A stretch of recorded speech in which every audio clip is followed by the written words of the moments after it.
The stars have no memory. They burn without caring who watches, who lives, who dies beneath their ancient light.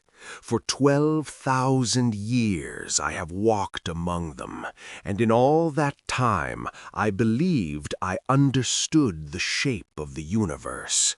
The strong endure, the weak fall, the old teach the young the ways of survival, and those who will not learn are forgotten. I was wrong. My name is Vathari Solemn of distant shores, and I am the last remaining arbiter of the conclave of eternal stars. Once that title meant something. Once it commanded fleets and silenced worlds with a whisper. Now it is a ghost of a thing, a hollow sound I speak to myself in the darkness of this human station, waiting for an answer I no longer deserve. The viewport before me frames a small yellow sun, Sol they call it, unremarkable, one of billions in this arm of the galaxy alone. The planet below is blue and white and fragile-looking, wrapped in the thinnest membrane of atmosphere, Earth, the human homeworld. I have studied it for 3 days now, and I still do not understand how anything of consequence could have emerged from such an insignificant place. But it did.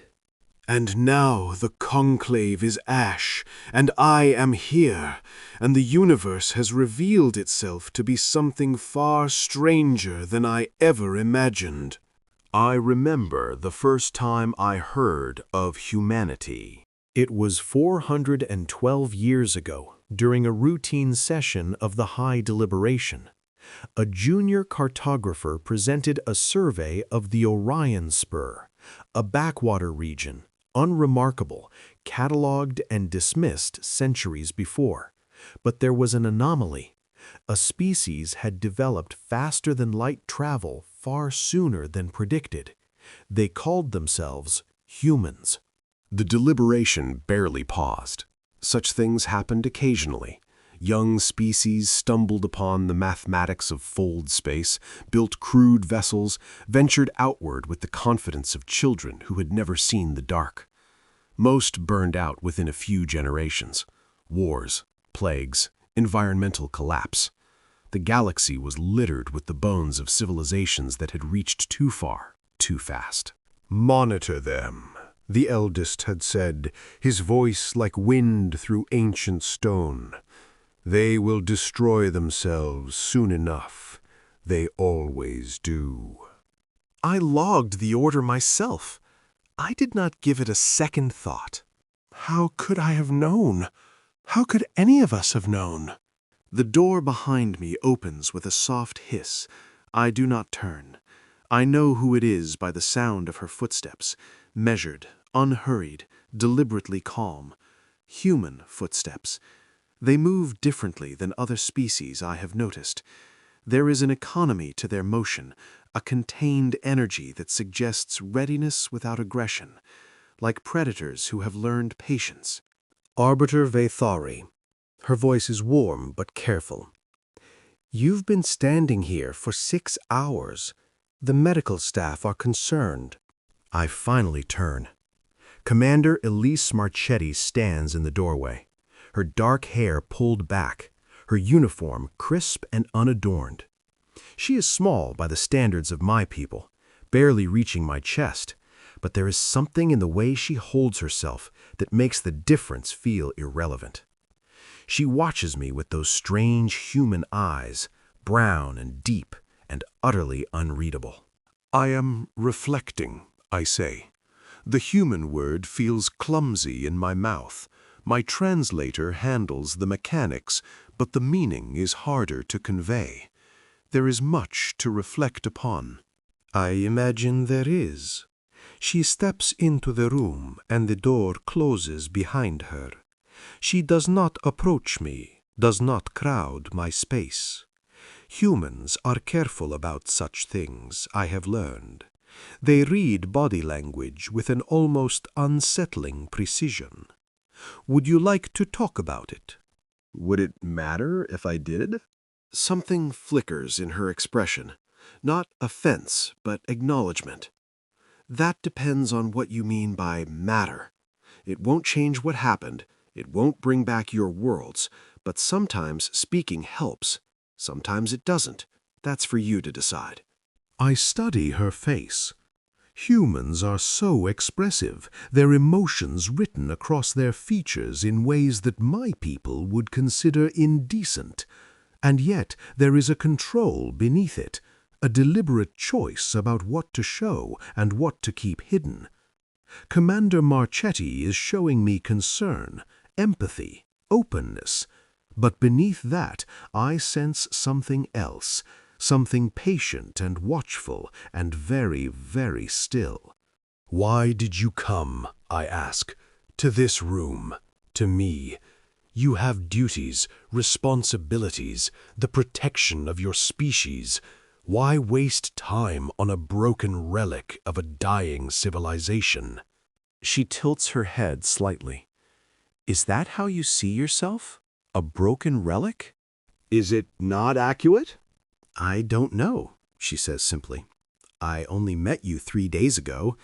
It seems presumptuous to decide what you are after 3 days. The response surprises me.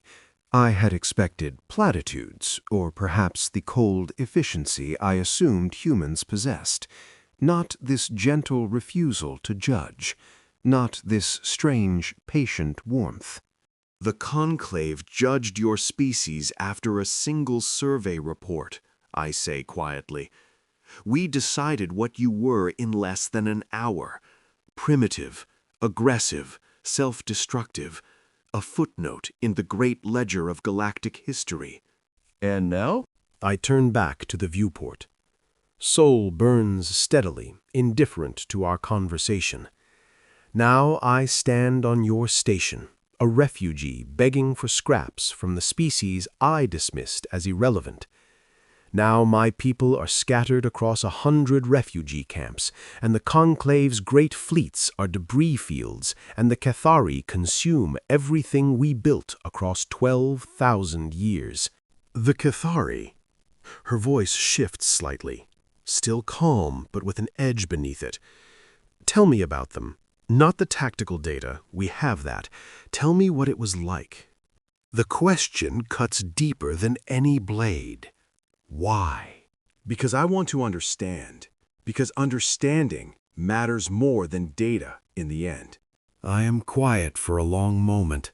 The memories press against my thoughts like cold water, threatening to pull me under. But something in her voice, in her patient stillness, gives me the strength to speak. It was like watching entropy given form, I say slowly. They did not conquer. They did not negotiate. They simply arrived. Billions of them, in ships that made no sense, that violated every principle of physics we understood. They did not answer our hails. They did not respond to our weapons. They simply descended upon our worlds and began harvesting. Harvesting? Organic matter. Any organic matter. People, animals, plants. They rendered entire biospheres into raw material. We do not know what they use it for. We only know that when they finish, there is nothing left but bare stone. Commander Marchetti is silent. I can feel her gaze on my back, steady and unwavering. When she speaks again, her voice is soft. How many worlds? 47. The number comes out as a whisper. 47 worlds in the Conclave's domain. 800 billion dead. Perhaps more. We stopped counting when the Central Archives fell. And your fleets? Destroyed. All of them. The greatest military force the galaxy had seen in 10,000 years, swept aside like insects before a flame. Our weapons did nothing. Our strategies meant nothing. They simply absorbed everything we threw at them and kept coming. I turned to face her again. That is why I am here, Commander. That is why the last arbiter of the eternal stars stands in a human station, begging for help from a species we ignored for 4 centuries. Because the Cathari are coming, because they have consumed everything else, and because you... I stop, the words catching in my throat. Because we're next, she finishes quietly. Yes. She nods slowly. There is no fear in her face, no panic, just that same patient, watchful stillness. And you came to warn us? To help us prepare? I came to beg you to run. The admission is shameful, but I am too tired for pride. You are a young species. You have colony ships, seed vaults, the infrastructure to evacuate a significant portion of your population. If you leave now, today, you might escape. You might survive. You might find some distant corner of the universe where the Cathari will never reach. And if we don't run? Then you will die. All of you, just as my people died, just as every species in their path has died. Commander Marchetti is quiet for a long moment. Then she does something I do not expect. She smiles. It is a small smile, gentle and sad and strangely knowing. Arbiter Vithari, she says softly, do you know anything about human history? The question catches me off guard. I have reviewed your species file. You developed agriculture approximately 10,000 years ago. Industrialization came 3 centuries ago. You achieved spaceflight. No, she shakes her head. Not the facts, the stories, the texture of it. What it felt like to be human all those generations struggling in the dark. I do not understand the relevance. Humor me. I frown. Your species spent most of its existence in conflict, wars, famines, plagues. You nearly destroyed yourselves multiple times. It is not an unusual pattern for developing species. But we didn't destroy ourselves. No, against all probability, you did not. Why do you think that is? I have no answer. The question has never seemed important enough to consider. She steps closer, and for the first time, I see something hard and bright in her eyes. Not anger, not fear, something else. Something that makes me want to step back, though I cannot say why. We survived, she says quietly. Because we don't yield. Because every time the universe tried to break us, ice ages, plagues, wars, our own stupidity, we refused to stay down. We adapted, we endured, we kept going, not because we were the strongest or the smartest or the most advanced, but because we are incapable of accepting that we cannot win.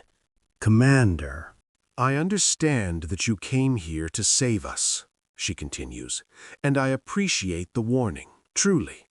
But I need you to understand something about humanity, Arbiter. Something that your species apparently never bothered to learn. She holds my gaze, and the universe seems to contract to the space between us. We don't run. For 2 days, I argued. I pleaded. I showed them everything, the recordings of conclave worlds burning, the tactical analyses proving the futility of resistance, the projections showing the Cathari's advance toward human space. I laid bare 12,000 years of accumulated wisdom and strategy and begged them to listen. They listened. They nodded.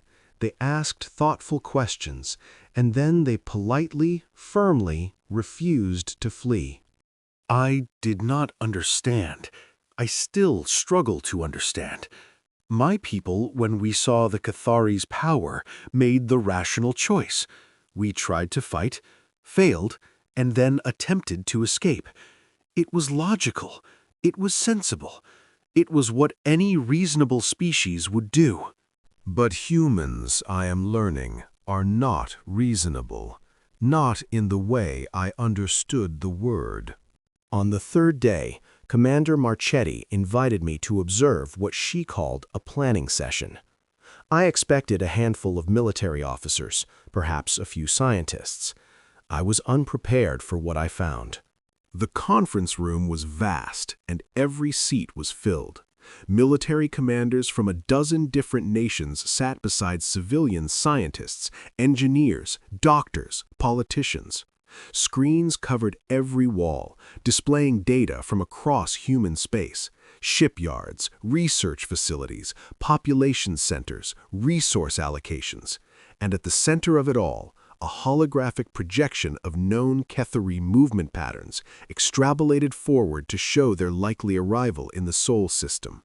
18 months, that was the estimate. 18 months until the Cathari reached Earth. I expected panic, despair, the kind of paralysis I had seen grip the conclave in its final days when the weight of the inevitable became too heavy to bear. Instead, I saw something that still haunts me. They were working. Not arguing, not blaming, not denying.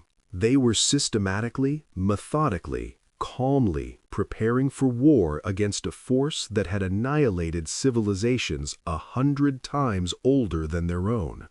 Arbiter Vethari. A new voice, old and weathered. I turned to find an elderly human approaching. Admiral Chen Wei-Lin, I learned later, one of humanity's highest-ranking military officials. His face was lined with decades of service, but his eyes were sharp and clear. "Thank you for joining us. Your intelligence has been invaluable." I did not provide intelligence, I said. I provided warnings. There is a difference. Perhaps. He gestured to a seat beside him. But warnings without data are just fear. You gave us something to work with. We're grateful. You should not be grateful. You should be fleeing. He smiled, and there was something ancient in that smile, something that reminded me of my own elders before they died. My grandmother, he said quietly, was born in a city that was bombed to rubble 3 times in her lifetime. Each time the people rebuilt, each time they refused to leave. When I was young, I asked her why. Why stay? Why rebuild what was only going to be destroyed again? He leaned back in his chair, his gaze distant. She told me that if you run from everything that frightens you, eventually there's nowhere left to run. At some point, you have to stop. You have to plant your feet and say no further, even if it costs you everything. Because a life spent running isn't really a life at all. That is a very human philosophy, I said. It is, and it's kept us alive through things that should have ended us 1,000 times over. He turned to face me fully. Arbiter, I want to ask you something, and I'd like an honest answer. In all your centuries of observing the galaxy, all the species you've studied, all the wars you've seen, have you ever encountered a force that was truly unstoppable? The Cathari have been stopped by nothing you've tried, he interrupted gently. That's not the same as being unstoppable.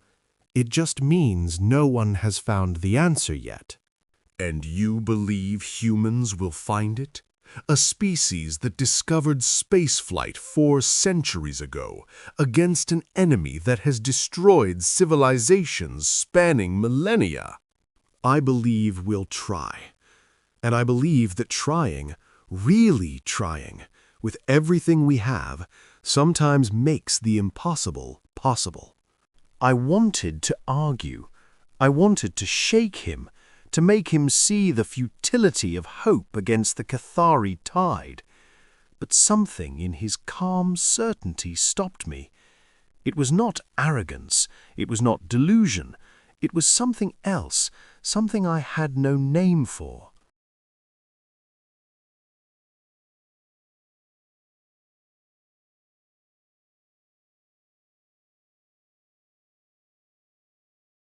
Faith, perhaps, not in gods or destiny, but in humanity itself, in its own capacity to endure. Commander Marchetti approached, a tablet in her hands. "Admiral, the preliminary reports are in from the outer colonies." "And?" "Full compliance. Every world, every station, every ship.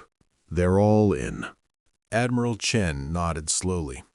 "Total mobilization, then. It's been a long time since we've done this." "Not since the resource wars," Marchetti agreed. "But the infrastructure is still there. The plans are still in place. We just need to activate them." I frowned. "I do not understand. What plans?" They exchanged a glance. Then Commander Marchetti turned to me with that same small, knowing smile.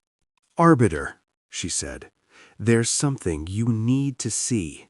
The shuttle descended through the clouds of a planet called Mars. I had seen it from orbit, a red world, thin atmosphered, dotted with domed cities and industrial complexes.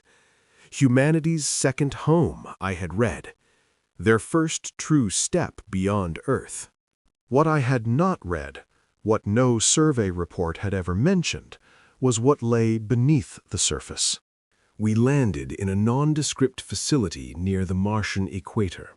The buildings above ground were functional, unremarkable, warehouses, administrative offices, barracks for workers, nothing to attract attention, nothing to suggest what waited below. But as the elevator descended, dropping us deeper and deeper into the Martian crust, I began to understand how badly the Conclave had misjudged this species. The cavern that opened before us was vast beyond measure, kilometers wide, kilometers long, carved out of solid rock and filled with activity. And everywhere I looked, I saw ships. Not the small functional vessels I had observed in human space. These were warships, massive, angular, designed with a brutal efficiency that made my blood run cold. Hundreds of them, perhaps thousands, in various stages of construction, their skeletal frames being fitted with armor and weapons by armies of workers and machines. "This is Facility 7, Commander Marchetti said quietly. One of 32 strategic reserve shipyards distributed across human space.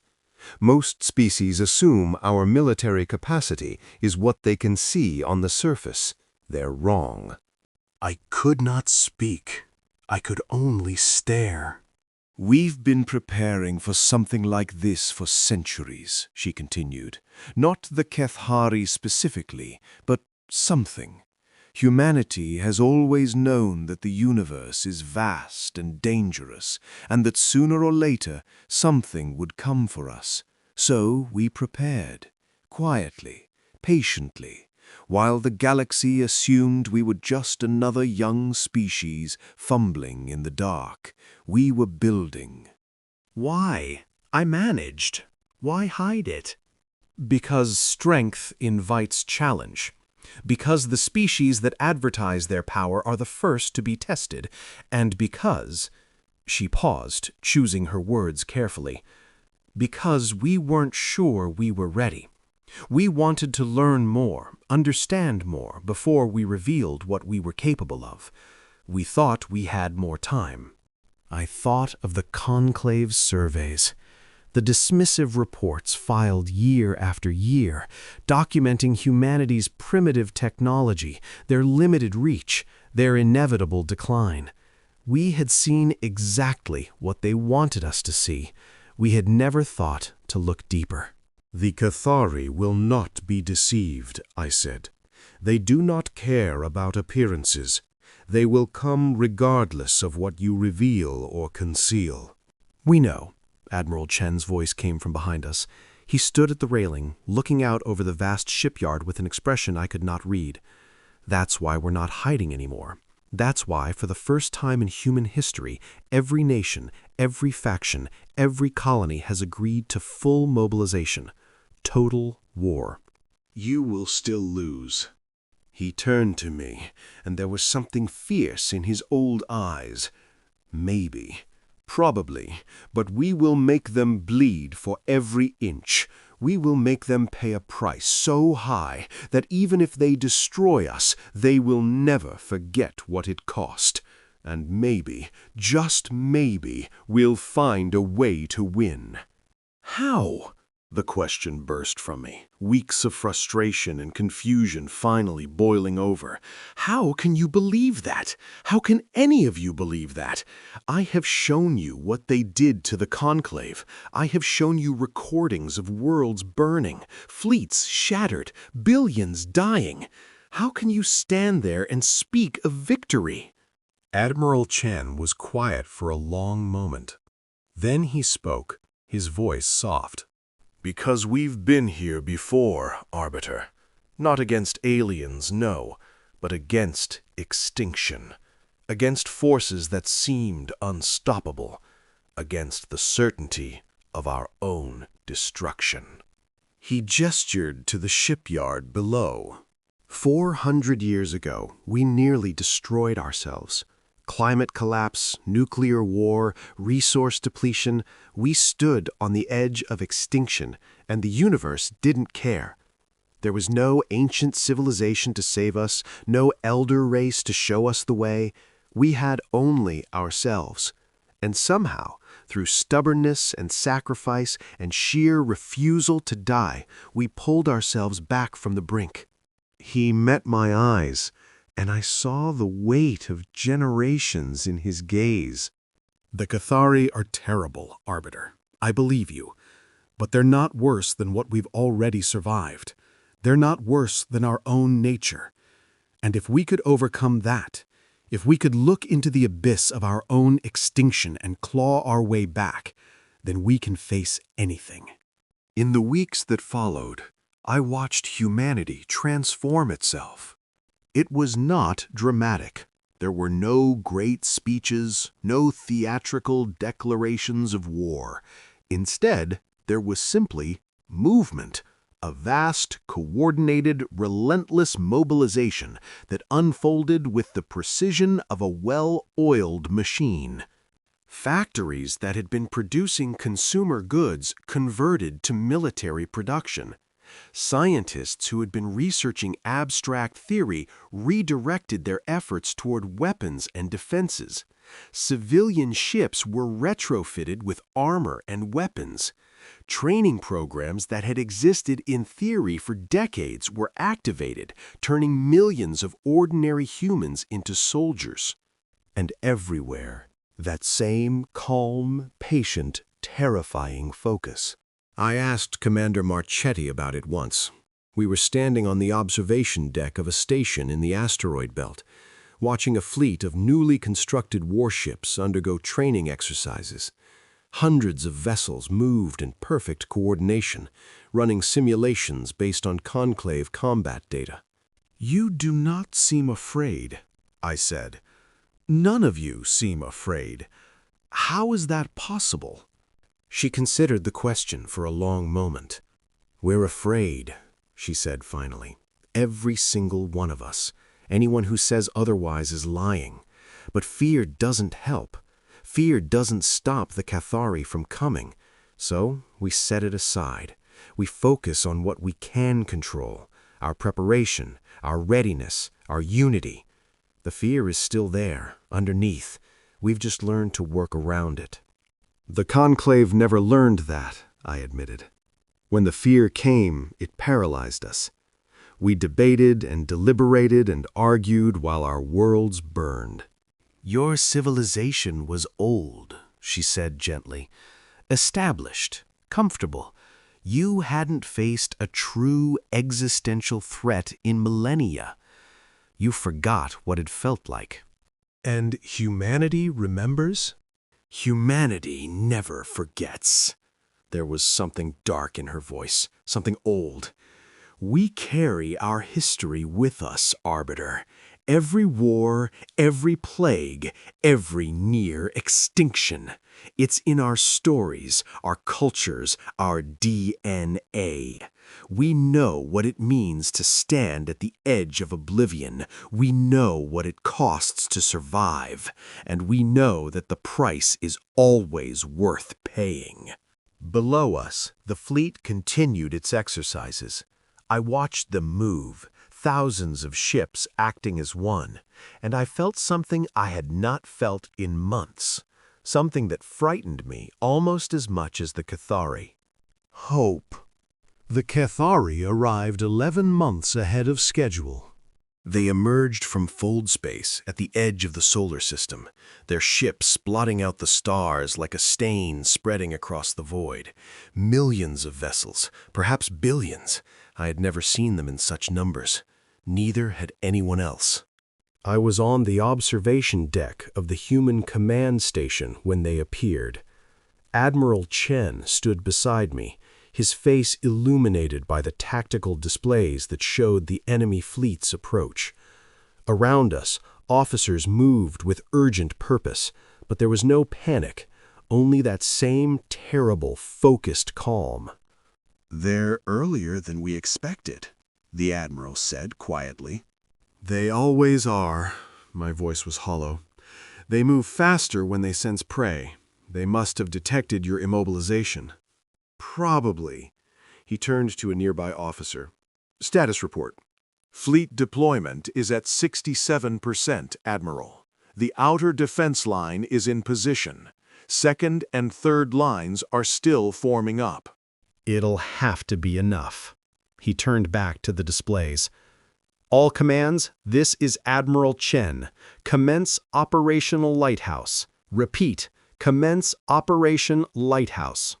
The acknowledgments came flooding in from across the system, from ships, from stations, from the surface of every inhabited world. And then, slowly, the human fleet began to move. I had seen the Conclave's fleets engage the Cathari. I had watched our magnificent vessels, the pride of 12,000 years of civilization, throw themselves against the enemy and shatter like glass. I expected the same here. I expected to watch humanity die as my people had died, with courage but without hope. I was not prepared for what I saw instead. The human ships did not charge. They did not form up in traditional battle lines or attempt the kind of massed engagements that had destroyed the Conclave. Instead, they spread out, dispersing across the vast volume of the outer system, forming a web of interdiction that the Cathari would have to pass through. What are they doing? I asked, confused. This dispersal will weaken their concentrated firepower. Watch, Commander Marchetti said from beside me. I had not noticed her approach. The first Cathari ships entered the human defensive web. And then, something extraordinary happened. They died. Not slowly, not painfully, as Conclave vessels had died. The Cathari ships simply stopped. Their organic hulls went dark, their movement ceased, and they drifted, lifeless, through the void. I stared at the tactical display, unable to believe what I was seeing. How? Your data, Commander Marchetti said, the recordings you brought us. Our scientists analyzed the Cathari's biological structure, their neural patterns, the frequencies they used to communicate. It took 8 months, but we found a vulnerability. What kind of vulnerability? Their hive mind. The Cathari aren't really individuals. They're extensions of a collective consciousness, controlled by signal beings that coordinate their actions. Disrupt those signals, and the individual organisms simply shut down. She pointed to the human ships scattered across the defensive web. Each of those vessels is a signal disruptor. They're broadcasting on frequencies that interfere with Cathari neural communication. The enemy can't coordinate, can't adapt, can't even recognize what's happening to them. I watched as more Cathari ships went dark, their advance stalling as they encountered the invisible web of disruption. This is not possible. The Conclave scientists spent years trying to understand the Cathari. We found nothing. You were looking for weapons, Admiral Chen said quietly. You were trying to find ways to destroy them physically. We looked for something else. What? A way to understand them, to see them not as monsters but as organisms. Everything that lives has weaknesses, Arbiter. Everything that exists can be studied, analyzed, and eventually overcome. It's just a matter of asking the right questions. The right questions. I thought of the Conclave's approach to the Cathari, the fear, the desperation, the frantic attempts to find bigger weapons and stronger shields. We had never stopped to truly understand our enemy. We had been too afraid, too proud, too certain of our own superiority. Humanity had been none of those things. They had approached the Cathari with the same calm, patient, analytical focus they brought to everything else, and they had found the answer that had eluded us for centuries. On the display, the Cathari advance had ground to a halt. Thousands of their ships drifted lifeless, and the remainder were pulling back, regrouping, outside the range of the human disruptors. They're adapting, I warned. They always adapt. Give them time, and they will find a way around your countermeasure. We know. Admiral Chen's voice was grim but steady. That's why we're not giving them time. He touched a control on his console. All commands, initiate Phase 2. Repeat, Phase 2 is go. And then I saw something that I will carry with me until the day I die. From behind the defensive web, from hidden positions in the asteroid belt and the outer planets and the empty spaces between worlds, the human fleet emerged. Not the thousands of ships I had seen in training, tens of thousands, hundreds of thousands, an armada so vast that it defied comprehension, spreading across the display like a tide of steel and fire. They had been building. All those months, all those hidden shipyards, all that quiet, patient preparation. They had been building an army. Arbiter, Commander Marchetti's voice was soft. You asked us to run. You told us that fighting the Cathari was suicide. And you were right, for any species that fought them the way your people did. But we're not your people. We don't fight the same way. We don't think the same way. The human fleet swept forward, not in a single mass, but in 1,000 coordinated groups, each one targeting specific clusters of Cathari ships, each one equipped with the signal disruptors that rendered the enemy helpless. It was not a battle. It was a systematic, methodical, merciless purge. "We don't yield," she said quietly. "We never have. We never will. And now the Cathari are going to learn what that means." The battle, if it could be called that, lasted for 72 hours. I watched it all from the command station, unable to look away. The Cathari tried everything. They changed their frequencies, altered their formation, threw wave after wave of ships at the human lines. Each time humanity adapted faster. Each time the response was more devastating than the last. By the end of the first day, the Cathari had lost a third of their fleet. By the end of the second, they had lost half. And by the third day, they were running. Running. The Cathari, who had never retreated, never withdrawn, never shown any sign of self-preservation.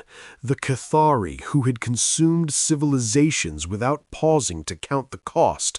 They were fleeing from humanity as fast as their damaged ships could carry them. Admiral Chen gave the order to pursue. The human fleet followed the Cathari out of the solar system, across the empty spaces between stars, into the heart of their territory. I learned later that the campaign lasted for 18 months. 18 months of relentless, systematic advance as humanity did to the Cathari what they had done to so many others. They did not stop until every hive world was destroyed. They did not stop until the signal beings that controlled the collective were hunted down and eliminated. They did not stop until the species that had terrorized the galaxy for millennia was finally and completely extinct. And through it all, they never lost their calm. They never became the monsters they were fighting. They destroyed with precision and purpose, not with hatred or vengeance. They ended the threat, and then they stopped. That, perhaps, was what frightened me most of all. It has been 3 years since the war ended. I still live among the humans. My people, what remains of them, have been granted sanctuary in human space, allowed to rebuild on worlds that humanity has generously provided. It is more than we deserve after how we dismissed them, but they do not seem to care about past slights. They are focused, as always, on the future. Sometimes I wonder what the Conclave's elders would think if they could see us now. Refugees living on human charity, our great civilization reduced to scattered remnants, while the species we ignored for 4 centuries has become the dominant power in the galaxy. I like to think they would be humbled. I suspect they would simply be confused. They never understood humanity. Neither did I, not really. Not until I watched them face annihilation with that strange, terrible calm. Not until I saw them refuse to run, refuse to yield, refuse to accept the inevitable. Commander Marchetti, Admiral Marchetti now, visited me last week. We sat together in my quarters, watching the stars through the viewport, and she asked me a question that I have been thinking about ever since. Do you regret coming to us, Arbiter? Do you regret warning us about the Cathari? I considered the question for a long time before answering. I came to you because I believed you would die, I said slowly. I believed that nothing could stop the Cathari, and I wanted to give you the chance to flee. I expected you to be afraid. I expected you to accept the reality of your situation.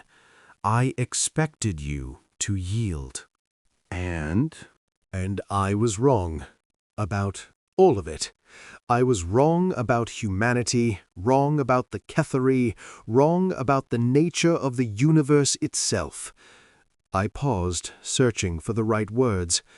I believed that strength came from age, from experience, from accumulated wisdom.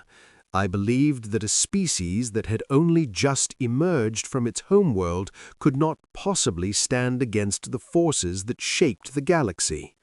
And now? Now I understand that strength comes from something else entirely, not from power or knowledge, but from will, from the refusal to accept defeat, from the ability to face the impossible and say, I will try anyway. Admiral Marchetti nodded slowly. That's close, but not quite. Then tell me, what is the true source of humanity's strength? She was quiet for a long moment, her gaze distant. When she spoke, her voice was soft. We've suffered, Arbiter, more than you know, more than anyone knows probably, unless they've lived it. Every generation of humanity has known struggle, hardship, pain. We've fought each other, destroyed each other, nearly extinguished ourselves a dozen times over. And every time, we've learned the same lesson. What lesson? That survival isn't enough. that merely continuing to exist without purpose or meaning is just a slow death. What matters is what you're willing to fight for, what you're willing to die for, and what you're absolutely, unequivocally, under no circumstances willing to surrender. She turned to face me, and I saw the weight of her species' history in her eyes. The Cathari believed we would yield, because that's what makes sense. That's what every rational species should do when faced with overwhelming force. But humanity has never been rational, Arbiter. We've been stubborn. We've been defiant. We've looked at impossible odds and said, not today. And somehow, against all reason, we've survived. Not just survived, I said quietly. Triumphed. Triumphed, she agreed. Not because we were stronger or smarter or more advanced, but because we refused to stop. Because when everything else was stripped away, our technology, our advantages, our options, what remained was the simple, stupid, beautiful human conviction that giving up is never acceptable. I thought of the conclave, of our vast fleets and ancient wisdom and 12,000 years of civilization. All of it gone. All of it swept away by an enemy we never truly tried to understand. And I thought of humanity, young and small and supposedly insignificant, standing in the path of that same enemy and refusing to move. They believed you would yield, I said softly. Admiral Marchetti smiled, and there was something fierce and proud and utterly human in that smile. They were wrong. I am old now, older than any human, older than most of my own people who survived. I have seen empires rise and fall, watched stars burn out and new ones ignite. I have witnessed things that would drive lesser minds to madness, and I have carried knowledge that most species will never possess. But there is one thing I know now that I did not know 3 years ago. One truth that has reshaped everything I thought I understood about the universe. The stars do not remember. They burn without caring who lives or dies beneath their light. But humanity remembers. They remember every struggle, every sacrifice, every moment of darkness that threatened to swallow them whole. They carry their history like armor, and it makes them stronger than any species I have ever encountered. They believed humans would yield. They believed that a young species, barely out of its cradle, would see the futility of resistance and run. They believed that the same fear that paralyzed ancient civilizations would paralyze this one. They believed that in the end, logic would prevail and humanity would make the sensible choice. They were wrong, because humans do not yield. They have never yielded, and as long as there is a single human left alive anywhere in the universe, they never will. I know this now. And so does everyone else. Tonight, I stand on the observation deck of a human station, watching the stars. Earth glows blue and white below me, impossibly fragile, impossibly precious. And I think about the universe and history and the strange paths that brought me here. The galaxy is different now. The ancient powers that once dominated are gone, consumed by the Cathari, or shattered by their own fears, or simply faded into irrelevance. In their place, something new is rising, something young and fierce and terrifyingly determined. Humanity is not what I expected. They are not conquerors or tyrants or saviors. They are simply human. Flawed and brave and stubborn beyond all reason. They have taken their place among the stars, not because they sought power, but because they refused to be destroyed. And in doing so, they have changed everything. I do not know what the future holds. I do not know if humanity will build an empire or a commonwealth or something else entirely. I do not know if they will be wise or foolish, kind or cruel in the centuries to come. But I know one thing with absolute certainty. They will endure. They will endure because that is what they do, because endurance is not a strategy or a philosophy for them. It is simply who they are. They carry the weight of 10,000 years of struggle, and it has forged them into something that the universe has never seen before. I believed they would yield. I was wrong. And I have never been more grateful for a mistake in my life. The stars burn overhead, cold and indifferent and eternal. But here, in this small corner of the galaxy, something new has taken root, something that refuses to be extinguished, no matter the cost. Humanity. They believed you would yield. You didn't. And the universe will never be the same.